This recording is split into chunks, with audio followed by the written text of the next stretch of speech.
अच्छा, जिम्नोस्पर्म्स को देखते हैं कि जिम्नोस्पर्म्स क्या होते हैं और इनका जो वो है लाइफ साइकिल है वो कैसे होता है। सबसे पहले इनके थोड़े से जनरल कैरेक्टरिस्टिक्स देख लेंगे, फिर उसके बाद इसका लाइफ साइकिल। जिम्नोस्पर्म जो है दो वर्ड से बना है। Gymno means naked, sperma means seeds. इनके सीड्स जो हैं वो एक्सपोज्ड होते हैं, ठीक है, इस वजह से हम इनको जिम्नोस्पर्म्स कहते हैं।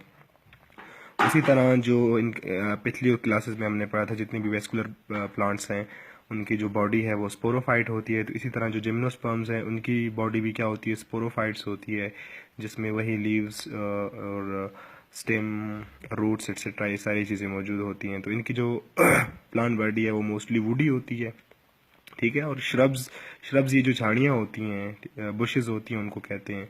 और पेरिनियल जो है, पेरिनियल ट्रीज उन ट्रीज को कहते हैं जो कि थ्रू आउट द ईयर और मतलब for a long period of time के लिए ग्रीन रहते हैं, एवर ग्रीन प्लांट्स जो होते हैं, तो उनको हम पेरिनियल ट्रीज कहते हैं। स्टेम इज़ अ जो है वो ब्रांच्ड होता है, मतलब बहुत ज़्यादा ब्रांचेज होती हैं। बास स्टेम होते हैं उनमें, बास प्लांट्स हैं जिनकी जो ब्रांचेज हैं वो क्या होती हैं, कम होती हैं। वेरिएशंस हैं उसकी ब्रांचिंग में। और लीव्स जो हैं वो डायमॉर्फिक, डायमॉर्फिक मीन्स के दो फॉर्म्स में पाए जाते हैं। डायमॉर्फिक दो फॉर्म्स में। एक फोलिएज लीव्स, फोलिएज लीव्स एक ऐसे लीव को कहते हैं जिसका जो ये लेमेले है, लेमेले ये क्या होता है, बड़ा होता है। तो इस तरह के लीव्स को हम फोलिएज लीव्स कहते हैं।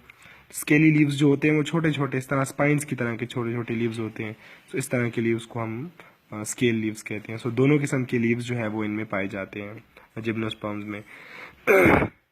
जो इनके लीव्स होते हैं एवरग्रीन होते हैं with thick cuticles and sunken stomatas.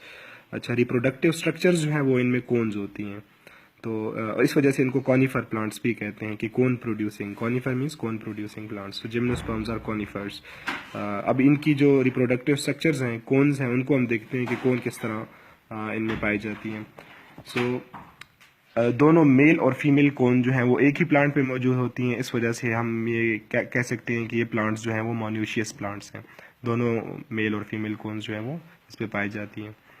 अच्छा, मेल कोन के क्या कैरेक्टरिस्टिक्स होते हैं? मेल कोन जो है वो स्मॉल इन साइज होती है एंड प्रोड्यूस्ड इन क्लस्टर्स, मतलब एक ही स्टेम पे बहुत सारी जो है वो मौजूद होती हैं, कोन्स मौजूद होती हैं, क्लस्टर की फॉर्म में मौजूद होती हैं और छोटी सी होती हैं। फीमेल कोन से ये छोटी होती है। Each male cone is consisted of small scale like leaves called microsporophylls. हमने कहा था जो लीव्स होते हैं वो दो टाइप्स के होते हैं, एक वेजिटेटिव लीव्स होते हैं और एक जो है रिप्रोडक्टिव लीव्स होते हैं। वेजिटेटिव लीव्स का काम होता है नॉर्मल फोटोसिंथेसिस में हेल्प करना, जबकि रिप्रोडक्टिव लीव्स जो है उनके अंदर स्पोर्स बनते हैं या रिप्रोडक्टिव स्ट्रक्चर्स बनती है, उनके अंदर स्पोरेंजियाज होते हैं। उन लीव्स को हमने नाम दिया था स्पोरोफेलस, ठीक है। तो जो ये मेल कोन है इसके अंदर छोटे छोटे स्केल लाइक स्ट्रक्चर्स, ये देखें, ये कोन है छोटी सी, ठीक है, इसके अंदर ये छोटे छोटे क्या हैं, ये स्केल्स लगे हुए हैं, लीव्स लगे हुए हैं। These leaves are called microsporophylls. अच्छा, विच कंटेन्स माइक्रोस्पोरेंजिया। इनकी बेस में आपके पास क्या मौजूद होता है, माइक्रोस्पोरेंजिया मौजूद होता है। हमने पिछली क्लासेस में भी पढ़ा था कि जितने भी आपके पास वो होते हैं, क्या कहते हैं, स्पोरोफेलस होते हैं, उनमें क्या होते हैं, स्पोरेंजिया होते हैं, स्पोर कंटेनिंग स्ट्रक्चर्स होती हैं, इस वजह से हम इनको रिप्रोडक्टिव लीव्स भी कहते हैं। अच्छा, माइक्रोस्पोरेंजिया कंटेन्स माइक्रोस्पोरोसाइट। अगर आप इस एक स्पोरेंजिया को यहाँ पे बाहर निकाल लें, ठीक है, ये एक स्पोरेंजिया है, छोटी सी सेक लाइक स्ट्रक्चर है और इसके अंदर ये छोटे छोटे आपको सेल्स नजर आ रहे हैं। दीज सेल्स आर कॉल्ड माइक्रोस्पोरोसाइट्स, ठीक है। माइक्रोस्पोरोसाइट्स के साथ मैंने 2n लिखा हुआ है। 2n मीन्स कि ये आपके पास कौन से सेल्स होते हैं, डिप्लॉइड सेल्स होते हैं, 2n है, ठीक है। माइक्रोस्पोरोसाइट्स जो है वो स्पोरेंजिया के अंदर मौजूद होते हैं। कुछ वक्त के बाद यही जो माइक्रोस्पोरोसाइट्स हैं स्पोरेंजिया के अंदर, इनके अंदर मियोसिस होता है। मियोसिस के बाद आपके पास बहुत सारे स्पोरेंजिया के अंदर एन एन सेल्स बन जाते हैं, ठीक है, छोटे छोटे एन सेल्स बन जाते हैं।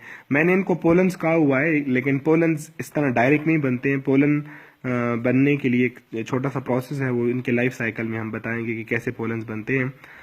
एक छोटा सा प्रोसेस होता है, लेकिन आप सिर्फ ये समझ लें कि माइक्रोस्पोरोसाइट्स जो है वो 2n होते हैं, उनके अंदर मियोसिस होगा। मियोसिस के बाद आपके पास छोटे छोटे n सेल्स बनेंगे जिनको हमने पोलन का नाम यहाँ पे दिया हुआ है, ठीक है। या इन्हीं को हम माइक्रोस्पोर्स भी कहते हैं। ठीक है, माइक्रोस्पोर भी आप इसके साथ लिख सकते हैं कि माइक्रोस्पोर। और फिर उसको मैंने यहाँ पे मेच्योर, माइक्रोस्पोर जो है वो मेच्योर होकर आपके पास क्या बना लेता है, एक पोलन बना लेता है।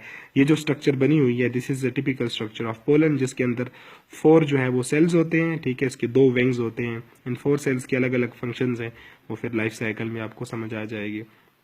सो ये जो था, ये जो मेल कोन थी, जो मेल कोन होती है प्लांट के अंदर, ये प्लांट की ब्रांचेस हैं, उसके ऊपर ये मेल कोन लगी हुई है। उस मेल कोन को हमने निकाल के उसके डिफरेंट पार्ट्स बताए हैं। उसमें से स्पोरेंजिया को उठा के, स्पोरेंजिया के अंदर हमने माइक्रोस्पोरोसाइट्स को देखा। माइक्रोस्पोरोसाइट्स के अंदर मियोसिस करके हमने क्या बनाए, छोटे छोटे माइक्रोस्पोर्स बनाए। माइक्रोस्पोर जब मेच्योर होते हैं तो वो आपके पास पोलन ग्रेन बना लेते हैं। ठीक है, और पोलन ग्रेन जो है वो एन होता है। ठीक है, जबकि माइक्रोस्पोरोसाइट्स जो था वो 2n था। So these are the general characteristics of male cone. ठीक है, मेल कोन की कैरेक्टरिस्टिक हो गए कि male cone small in size, cluster की फॉर्म में मौजूद होगी, और इसके ऊपर स्मॉल स्केल लाइक लीव्स होंगे। और इन लीव्स को चूंकि ये रिप्रोडक्टिव होते हैं तो इस वजह से हम इनको माइक्रोस्पोरोफेलस, छोटे होते हैं इस वजह से माइक्रोस्पोरोफेलस कहते हैं। और इनके अंदर स्पोरेंजिया होगा, स्पोरेंजिया के अंदर माइक्रोस्पोरोसाइट्स होंगे, माइक्रोस्पोरोसाइट्स के अंदर मियोसिस होगा, मियोसिस के बाद जो है वो आपके पास पोलन्स बनेंगे। जब पोलन बन जाते हैं, पोलन ग्रेन बन जाते हैं, so this is the male gametophyte. ये आपके पास एक मेल गिमिटोफाइट बन गया है। ठीक है, सो ये था मेल कोन का कैरेक्टरिस्टिक। नेक्स्ट वीडियो में हम देखते हैं फीमेल कोन का कैरेक्टरिस्टिक्स।